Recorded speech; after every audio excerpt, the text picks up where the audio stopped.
We start the sessions on day 2 with a very topical discussion. This is a plenary. Catalyzing non-farm employment, the 78.5 lakhs challenge. So may I request you all to please, once again, especially members of the audience who are still standing at the back, you're welcome to carry your tea or coffee with you onto your table. Please do join us here as we are ready to start with the session.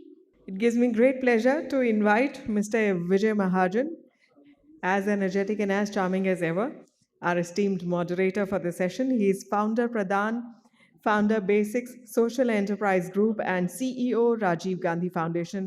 A very warm welcome to you, sir. Please join me in extending a warm applause to our esteemed moderator and the esteemed panelists who are now ready to join us on the days. Please, amidst your applause, let's give a resounding welcome to Ms. S. Devedarshini, CEO, Tamil Nadu State Rural Livelihood Mission. It's a pleasure to have you here, ma'am. We warmly welcome Mr. Arun Myra, former member, Planning Commission of India and chairman of HelpAge International. A very, very warm welcome to all the esteemed dignitaries who have now joined us for this discussion. And without further ado, I now hand it over to the esteemed moderator. It's over to you, sir. Good morning. Since we have lots of empty chairs in the front, may I request people who are sitting at the back to come over? It'd be nice to see each other. No, also since the fire is here, come closer. Yes. Please get some exercise also. So, welcome to this session, ladies and gentlemen.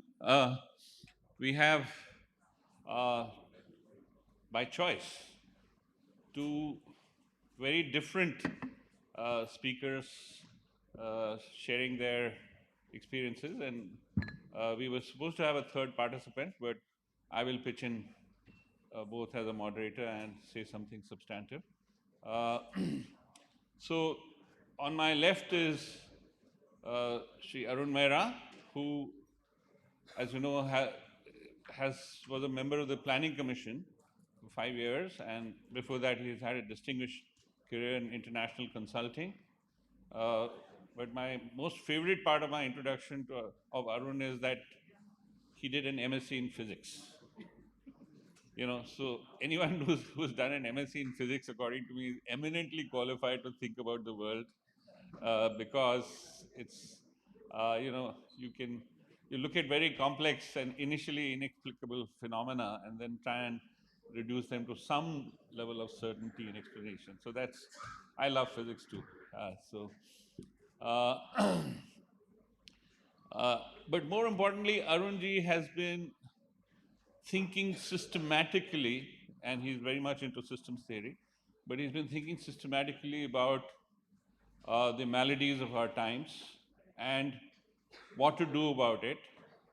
And because I think it started with a conversation with his 7-year-old grandson, he's also mastered the art of putting some very complex problems and possible solutions into very, easily comprehensible sort of ideas.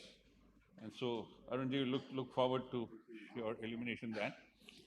Devadarshini is 2011 cadre Indian Administrative Service officer from Tamil Nadu cadre. She is currently the state director of the Tamil Nadu State Rural Livelihood Mission.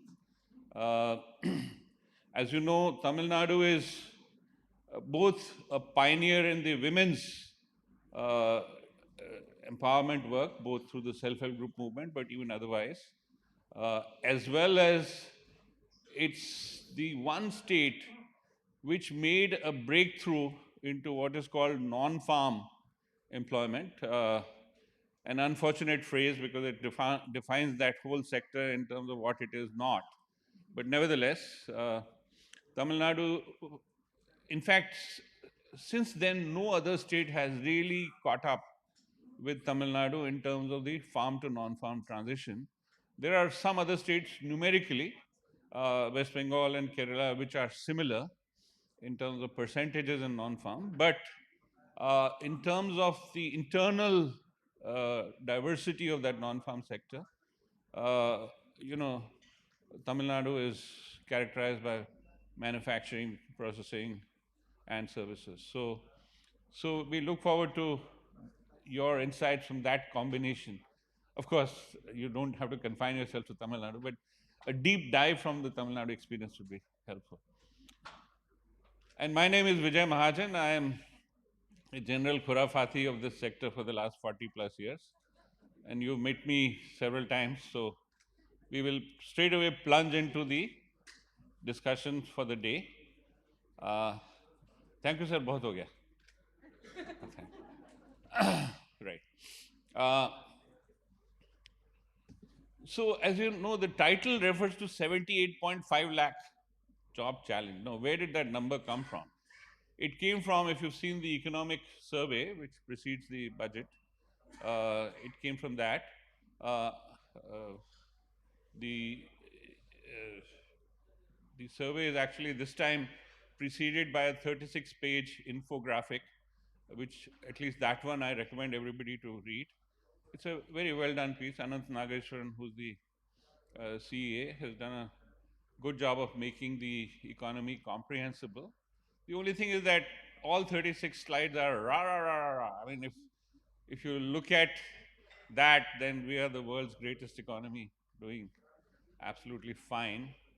I remain very enthusiastic about many of the achievements of the economy, but I think we also must recognize that we are at a historic low in terms of employment. We've, till fairly recently, saw a historic low female labor force participation rate. So, I want to be micro-technical here. See, the unemployment rate is deceptively low. It's only about 4%, because unemployment is defined as that percentage of people who are able and willing to work and therefore are part of the labor force. But in a country where the LFPR, the labor force participation rate itself, is around 50%, it's sort of plus minus. Whereas for a country of our size and our comparable countries, it should be somewhere close to 65%. So people in participating in the labor force, particularly women, is itself low. In 2019, the LFPR, pre-COVID, the LFPR, female LFPR fell down to 18.6%, which was never that low. So the reason why unemployment appears low is because people are sufficiently distracted or discouraged from seeking employment. So therefore they are not even part of the labor force, and therefore they don't show up in the unemployment rate. So these are statistical tactics to make the economy look better than it is. But forget percentages, and I'll stop immediately after this. India is a nation of 144 crore people today. 57 crore of them are part of the labor force. Okay. Of these 57 crores, about 5 crore are unemployed. Right? And then, of the remaining 52 crores who are employed, fully 45%, roughly 24 crore, are in the farm sector, okay, which is highly overcrowded. And therefore, as the economic survey says, we need to get people out of agriculture. They've kind of showed that roughly 30 lakh people need to be moved out of agriculture to the non-farm sector. And then there's an increment of about 50 lakh new additions to the labor force because of the demographic situation. So it comes to roughly 80 lakh a year for the next 10 years that it's been projected. That number, 78.5, is an unfortunate arithmetic average, but easier to remember, roughly 80 lakhs. So, but here's the bad news. Of the 52 crores who are working, the average annual earnings, whether as wages or as self employment, whether as regular wages or casual, the average was 12,800 rupees per annum. Sorry, per month. Okay, which is about 1,50,000 rupees per annum. So the problem is not only unemployment. The problem is large number of our working people are not earning enough to be able to support themselves and their families at a minimum acceptable standard of living. So we have a dual crisis. One is just the sheer numbers of unemployment, and within that, female unemployment and youth unemployment. But the second is the quality of employment in terms of the level of wages and the uncertainty of wages and the absence of long term social security and all of that. So, with that overview, I will now turn to Arun and Arun, request you, so you've seen this from your vantage point in the Planning Commission. Of course, a lot has changed since then. What do you see as the overarching challenge to address the employment situation in India? Thank you so much, Vijay. Good morning, everyone here. It's pretty large, the presence this morning, though it's a cold, wintry day in Delhi. It just shows that these people are up and about and at work and willing to sit together and have a conversation. So I'm so happy that we have these people with us. But mostly, Vijay, this man I learn a lot from because he provokes my thinking. As you can see, he's provoking everybody's thinking. He certainly provokes my thinking. And we keep saying, let's meet and talk. And we never get to do it one on one. And here, I this is the second time in the last few months, I've had a chance to have a conversation with Vijay, but with many people present. It's supposed to be a fireside chat, so if you don't mind, I'll just be in a conversation for a little while with Vijay. Vijay, you started by saying that I'm a physicist, and physics, what would you call them? Physicists, yeah. Hmm? So we're talking again about a definition about something and some person, but these people, they have a better way, it seems, to be able to make sense of complicated phenomena. Hmm? Hmm? I learned in the planning commission, you mentioned my grandson, that you cannot measure complicated phenomena too much with numbers until you've understood what the phenomena is. And so when you talked about the economic survey, and yourself, you also said, of course, it's represented in pictures, but it's representing statistics in pictures. And I found that the Planning Commission itself was very beholden to, because we engineers, managers, economists want to have the statistics. We call statistics the facts, and statistics are not the facts, they're a number. But what is the fact? What is the reality? So, with that in mind, I'm going to say we had this subject given to us, and it just so intrigued me. And Vipin, thank you. And I think Vijay, I'm sure, was the person who suggested the subject. Catalyzing non-farm employment. You already said that this farm, non-farm is a very fraught idea. I mean, firstly, we have to say what is a farm before we say non-farm, outside the farm employment. The secondly, employment itself. You are raising interesting questions about how to measure employment, and then you use the words here, women are not included in the labor force. And you said employment is about measuring the availability of work, jobs with money for those who are able and willing to work. So I say more fundamentally, we have to say, are women not able and willing to work, and have not Indian women for centuries been able and willing to work? They wake up earlier than men in the morning. and they probably go to sleep later than men, and they work all the time. So, what is work? Before we talk about employment, let's say what is work. So, I want to raise some fundamental questions, like a scientist, and not a physics scientist, but a system scientist maybe. Non-farm, what is a farm and what is not a farm? Employment, like I said, how to define and measure employment and ability to work. So I want to introduce two concepts to you. We're talking about economies, a nourishing economy and a capitalist economy. In a, the capitalist economy is a money-producing economy, and enterprises in the capitalist economy are considered formal and efficient if they contribute to the generation of more money out of resources. The resources could be women's time at work, could be men's time at work, could be natural things which we convert into our concept of a resource for the economy.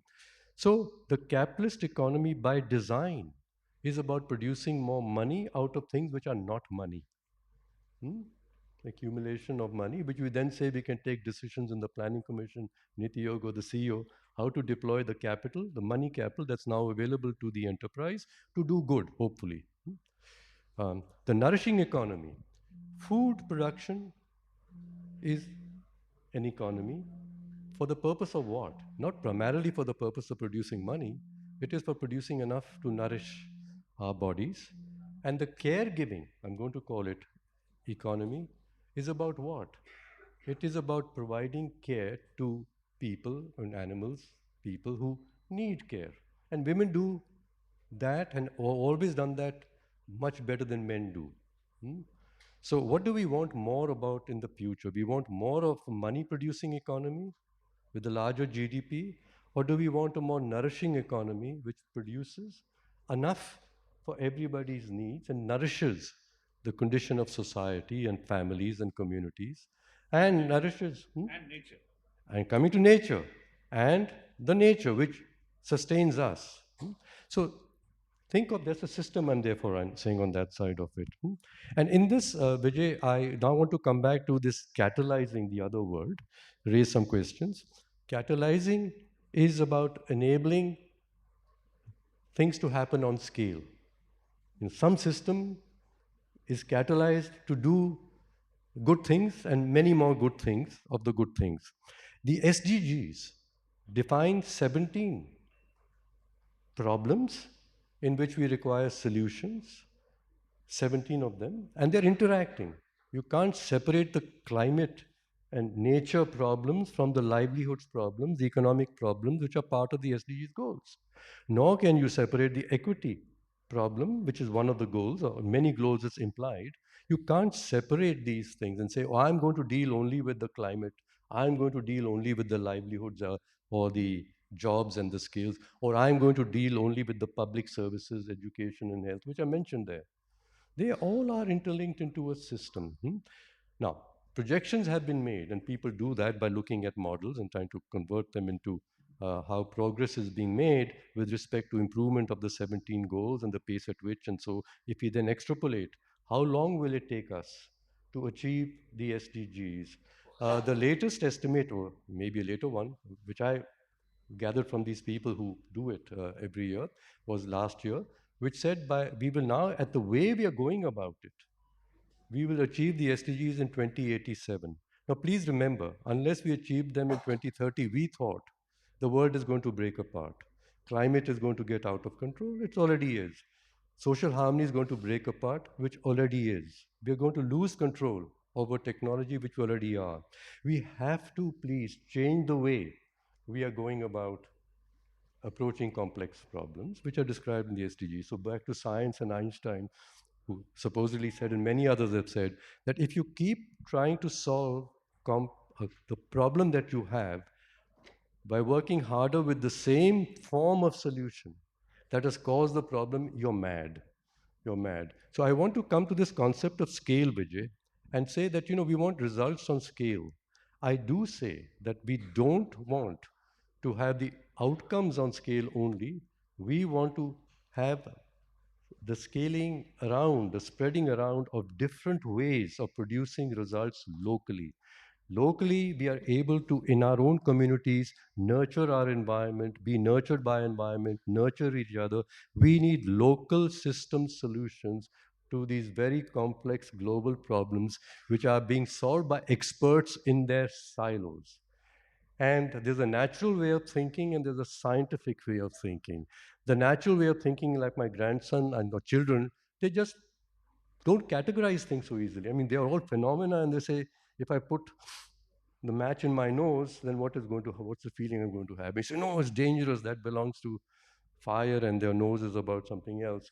They just are they're curious. Why are things like this?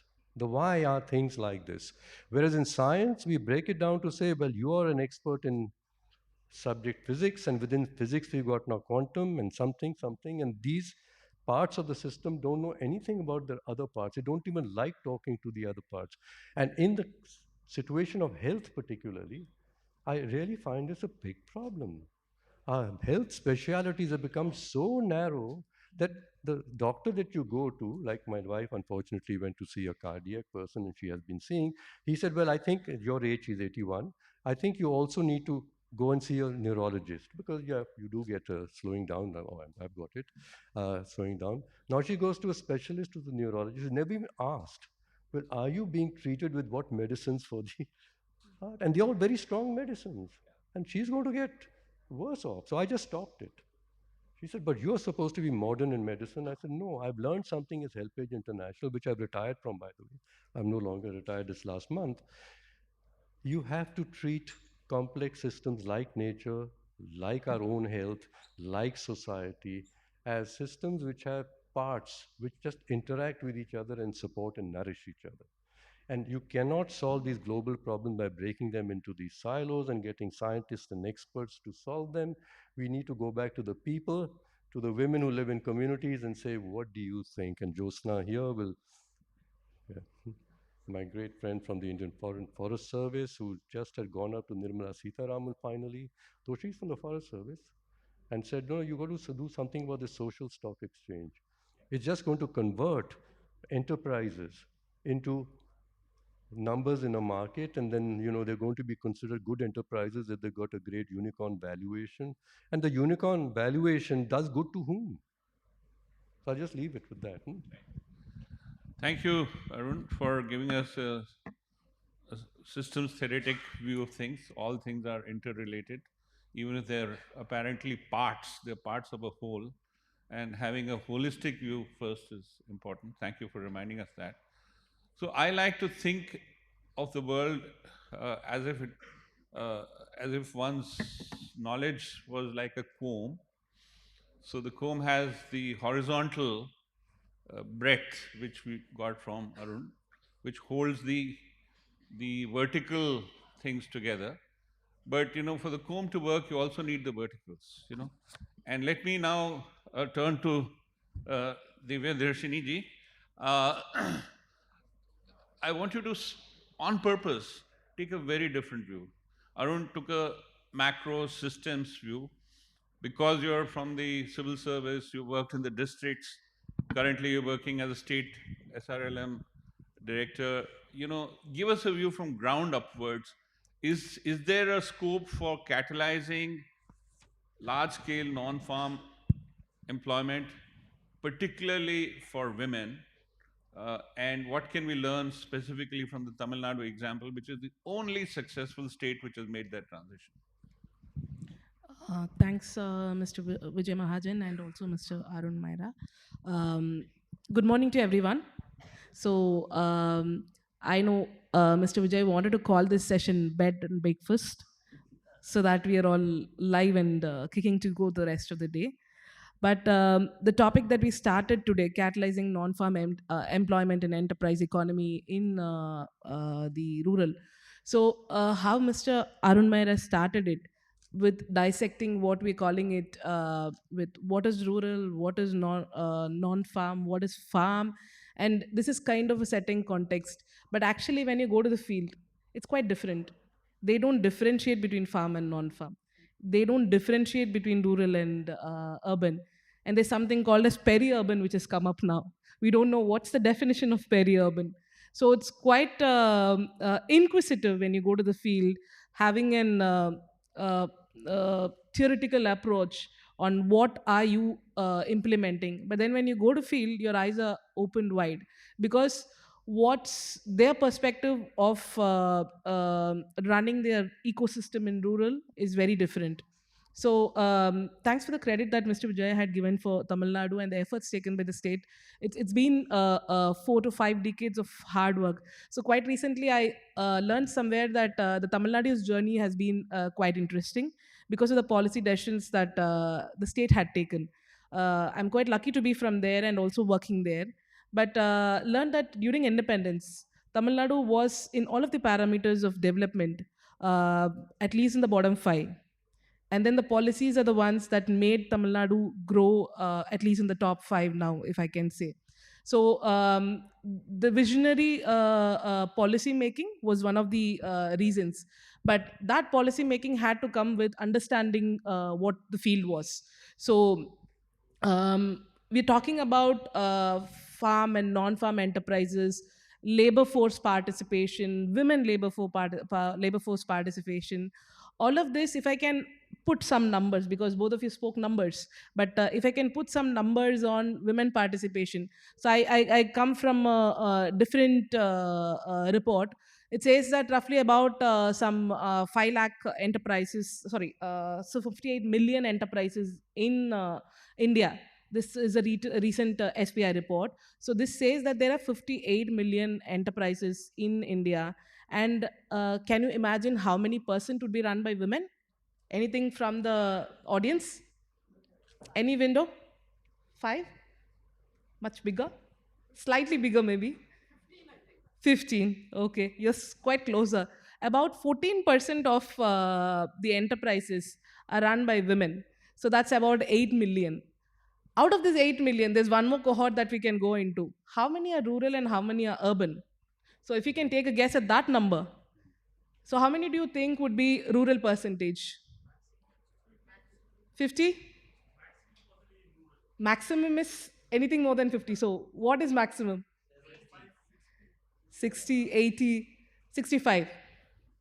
Okay, so even today we say that rural is doing much better, not only in female labor force participation, where they are morely agricultural labor, but also in the enterprise economy. Our rural economy is doing much better than urban.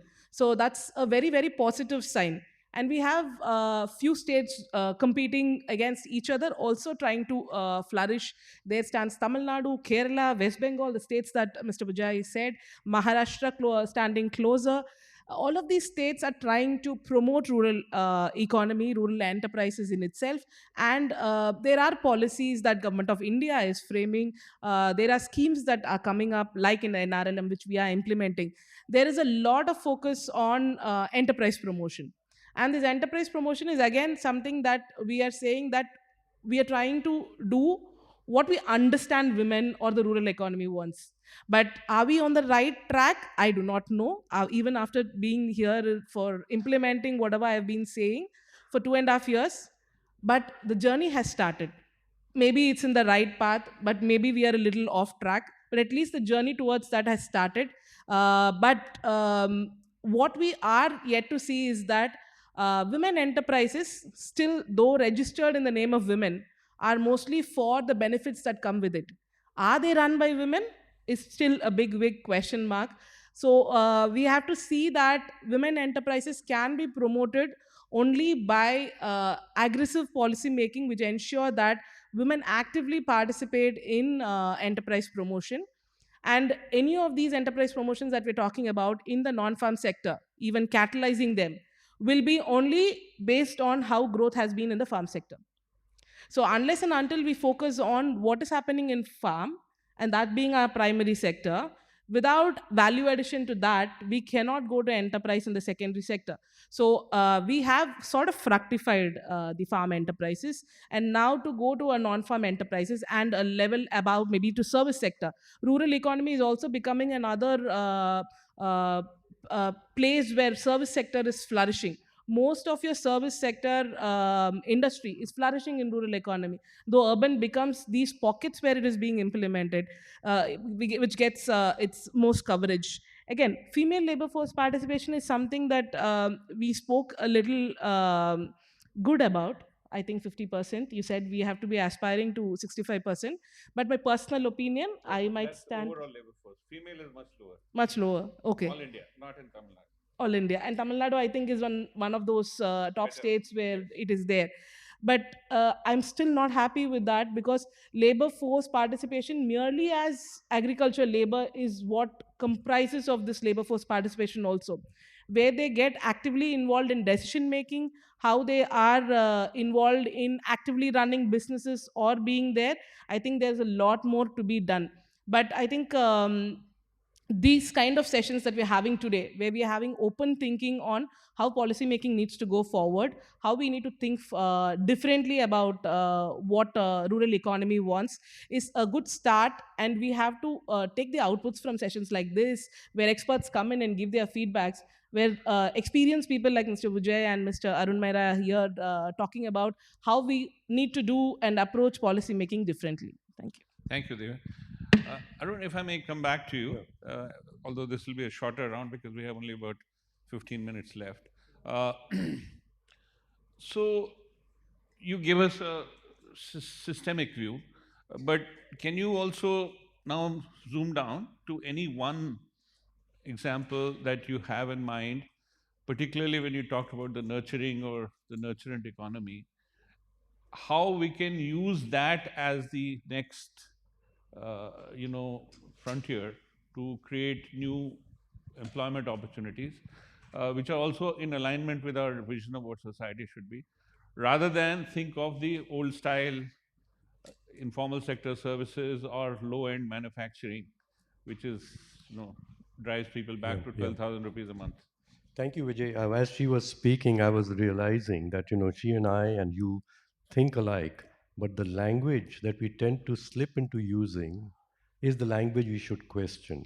When you said not enough women in enterprises, what is an enterprise? And once again, I think we were slipping back into saying women's participation in the formal labor force. So, what is formal and what is informal? You mentioned about rural and urban.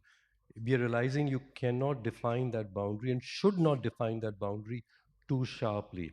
Agriculture and manufacturing, where does agriculture end and manufacturing begin? Because the farm is about that. In a farm, you have activities which convert stuff that comes out of the ground through some means. It could be with more or less machines, but that is manufacturing. The farm includes service activities, it includes industrial activities, it includes agriculture activities. And we want to say India is not sufficiently industrialized, it's not sufficiently urbanized. Just step back. And we are organized in our ministries: urban ministry, rural ministry, agriculture ministry, industry ministry. This is where I'm saying thinking is broken into silos, not just in the science, but in the way we organize and hope to get better results, a better system which is sustainable and inclusive. It will not happen. So I would like us to question again, Vijay, but based on big numbers and data. We're talking about, we need to have a world which is, let me just say, environmentally sustainable. By means, it should not be using too much non-renewable resources, non-renewable energy resources, because they're running out. And also those resources that as we consume them, they also put stuff in the air, which then prevents us from using solar more effectively. And so we are spoiling the energy system of the world by converting some materials which are not easily replaceable. I mean, they take a long time to produce. E is to mc squared. I mean, this is where science again, it's just broken down. Vaclav Smil is, I believe, one of the world's best environmental systems thinkers and scientists. So he's a Canadian Czech environmentalist, and he's written quite a few books. The recent one, it's called um, um, How Everything Happens, I think, some lovely title like that, How Everything Happens. So he's taken models and taken all the data that is about different systems of the world and put them together to see what is causing the most use of non-renewable resources and creating the most also, um, converting to the air around us that is becoming an opaque air. And it's the food system. And why the food system? Because he says to get the productivity of the food system up, we are using a lot more fertilizers which come out of non-renewable hydrocarbon sources, and we are using then more machinery on the farm which is made out of steel. The producing of the steel takes a lot more non-renewable energy, and you use diesel or whatever on the farm. It is again using non-renewable energy. And then we use plastics to global supply chains to be able to move the food around, and to enterprises that connect with global supply chains. The plastics that we are saying, my goodness, I mean, they're not circulatable, they don't degenerate. They're all very good things. I mean, steel and concrete and energy through petroleum, they enable progress to happen. And he says, not the industrial system, nor even the transportation system, the largest consumer of non-renewable energy, non-renewable materials, is the world food system. So then, of course, he poses, okay, what would be a solution, like you said, describe it. And he describes a farm like this. He says, what we need to have is food production done in old-time farms where many things will be grown side by side, and those different plants will nurture each other and keep the soil nourished rather than bringing things from the outside to improve the productivity of the farm. Secondly, he said in terms of energy use, if we were to use, and he's going further back, to using more human labor and bullocks also, then we won't need to use these other mechanized forms of energy which require, again, imported non-renewable energy-based fuels. So go back, and he's describing there, without saying so, an Indian farm. And he says the solution for the world is to have this way of producing food and employing ourselves in doing good things, producing the food that we need and nourishing each other, and by trading services and goods with each other in nearby places, not just in your one farm, but neighboring farms and communities, which is so much like Ela Behen's idea of the 100-mile communities. And so he's describing something, but he doesn't know about that. He says, but the world will never want this. Because people in the West who got so used to living in cities, so used to having energy to keep themselves cool when you could just step out and be cool, and just trying to keep artificial atmospheres and living an artificial life rather than a natural life, this can't happen. And I say to myself, he's describing a country which already this is what is happening, and we are trying to change it. We want to get people, women, out of families into factories. The concept of the enterprise in our economic system, an enterprise has to be one which takes inputs and converts them very efficiently into an output. And the more specialized the factory is, the more productive it is. So you break up the production systems also into different factories. And by the way, women who are providing care, which the world needs much more of, you want to have more caring economies, as we say, we want to take these women out and put them into factories and say, now they're employed, now they're in a productive enterprise. Please step back. We need to rethink what we want and how we measure it, and then only we'll get our policies right. We'll get our policies right. I do feel, Vijay, if you don't mind my saying so, repeatedly having discussions which don't allow us to examine what you and she is saying, we will not change. We'll be back into Einstein's thing to say, well, we had a good discussion. क्यों नहीं government क्यों नहीं करती है और ये हमारे scientist solution क्यों नहीं बनाए नीति ये क्यों कर रही है we asking them to do the things which we ourselves have been doing and continue to do, our way of thinking and way of doing. Can we please step back and say, I don't want women to be in factories? I'm just challenging. I want more men and women, but certainly women do it more naturally. There's a natural way of being and a natural way of nourishing and a natural way of thinking. It's a feminine way of doing things. The masculine way is how to run a factory, and we are training women to be as good as men at fighting on the front and flying our aircraft and so on, which men perhaps, because they are larger or whatever, may do more naturally. Please, let's not count how many women are in the formal economy. Never heard of a national program training men to produce babies or take care of them. And that is the point, Vijay. That's exactly the point. We are telling women, Please don't waste your time producing babies, and they get employed, they contribute to the GDP. Now in Singapore, in Korea, they're trying their best to tell women, I'll pay you to produce a baby. And by the way, we have women in India who are being used as surrogate mothers, and therefore they're part of the productive economy. But you're using the woman's body as a resource for the economy. And we're doing it all the time. So thanks once again, Arun, for taking us to a level higher than we normally discuss these things.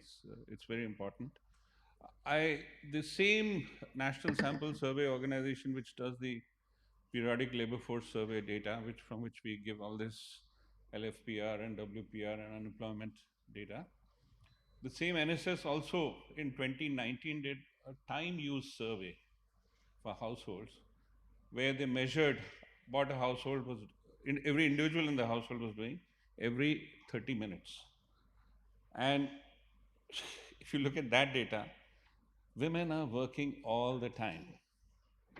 So to say that the labor force participation rate of women is historically low at 18.6%, in the same year when you look at the time use survey data, and women are working 24% harder than men who are working hard enough, there's something wrong with the way we look at these things. What is work? What is employment? Etc. Etc. Thank you for raising that. At the same time, I've been reminded by the organizers that we started late. We should try and catch up. So, Devadarshini, a couple of minutes on something which can, in practical terms, take some of Arun's advice to. So I think, though I'm the only female representative here, but I think they both have spoken much about what female labor force participation is, and how the time use survey has helped measure that. But one thing, if I would like to say about how policies have helped rural economy and women fare better to make a productive. I don't know if I'd be right in using that word here. I'm pausing. No, I'm not right. So then I'll stand corrected. So making better their lives is by measuring money as a value. I know you stand, I mean, you will correct me there as well, but money definitely plays value in economy and in lives, but it cannot be a value factor. I also stand there. But what has happened in rural economy is that capital at lower cost has been facilitated through a lot of government schemes, more so by NRLM, especially to women through self-help groups, and that has ensured that rural economy flourishes through women. And their participation in that has been phenomenal. The outcomes that has been derived out of that has been very, very phenomenal.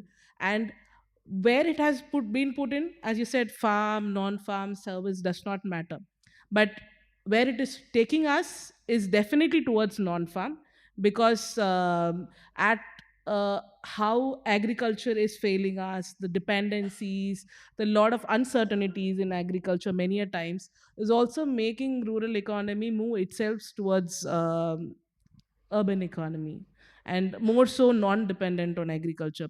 So if you see Tamil Nadu, what was 65-35 has now become 52-48, and more so we are equally agriculture, as well as, I mean, equally rural and urban in Tamil Nadu.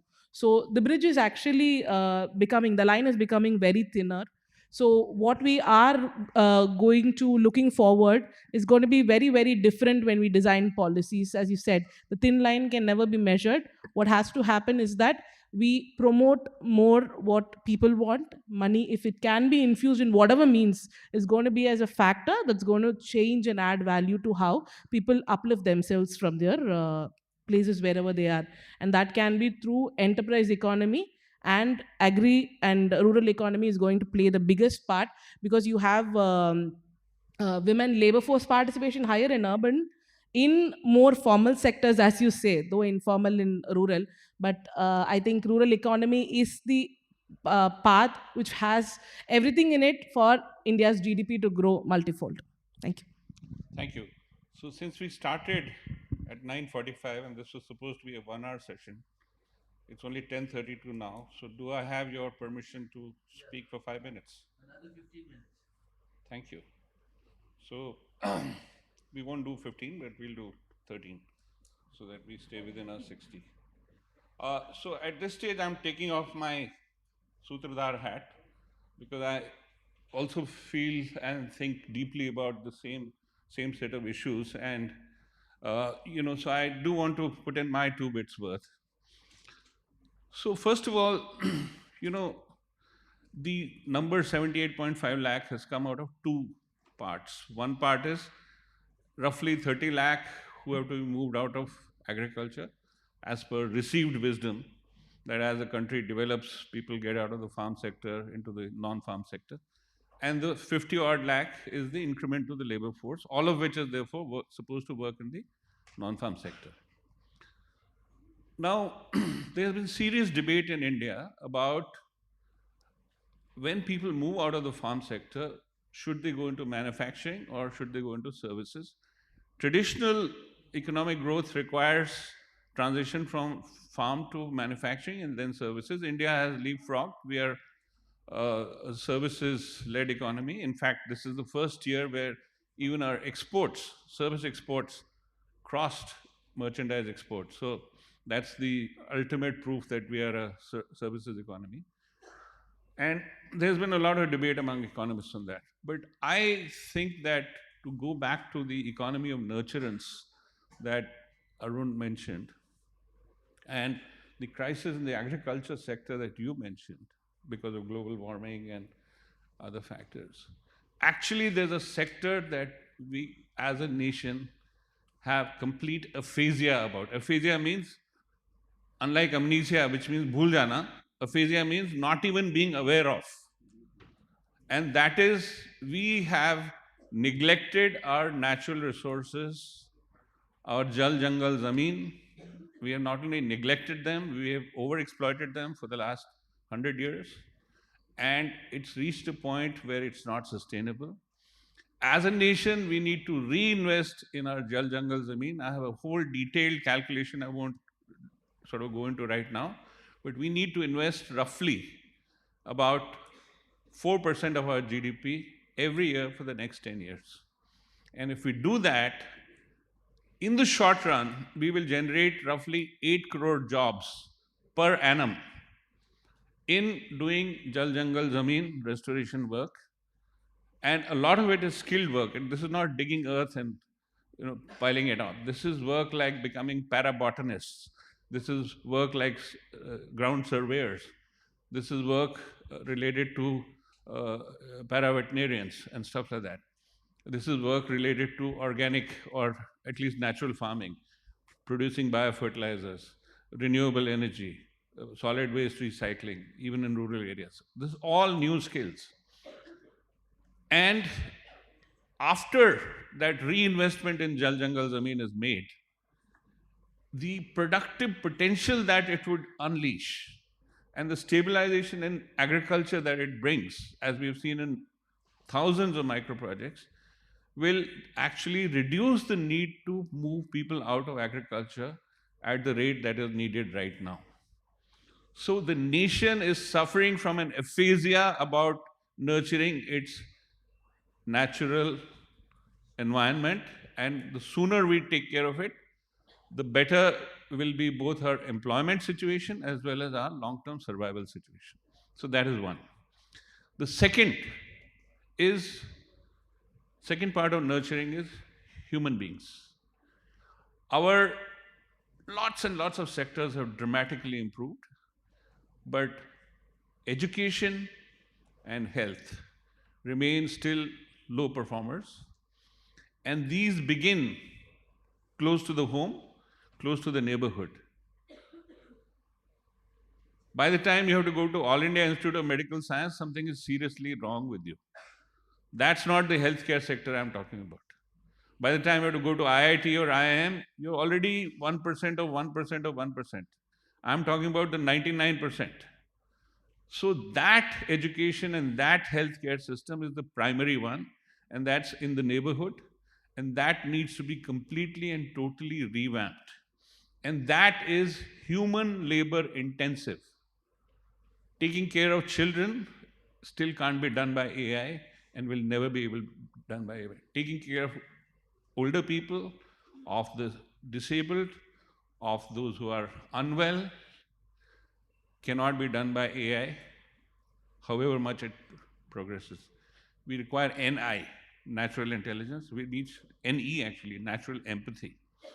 So we need to convert these two crying needs, one of nature and one of humanity, into employment opportunities and incentivize the economy to create employment which actually rebuilds our nature and rebuilds our humanity, rather than training women to become fighter pilots or becoming assembly line workers, commuting 20 miles from their village in a bus starting at 6 in the morning and coming back at 6 in the evening, neglecting both their own health and their children's health, and basically causing all kinds of negative reasons. So I totally agree with you, Arun, that we need to question the fundamentals on which the economic model that India has willy-nilly adopted, without thinking and without critiquing. And if we are indeed Vishwa Gurus, as we should try to be, although we are not there anywhere, but if we are at least Vishwa Shishyas, we should learn from the negatives of the mindless capitalist model of economics that has been adopted in the world, which has brought the West or the developed countries to where they are. We need not follow that. We need to follow our own genius, and that requires a nurturant economy, not this 30 trillion GDP economy. Thank you.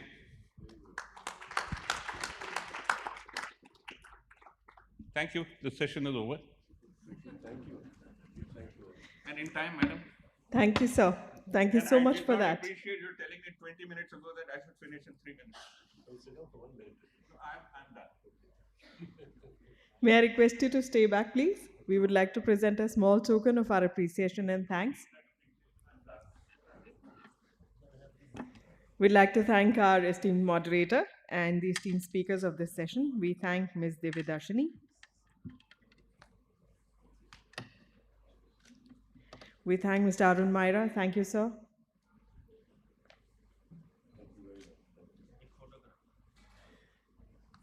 I want to say something on behalf of Vijay.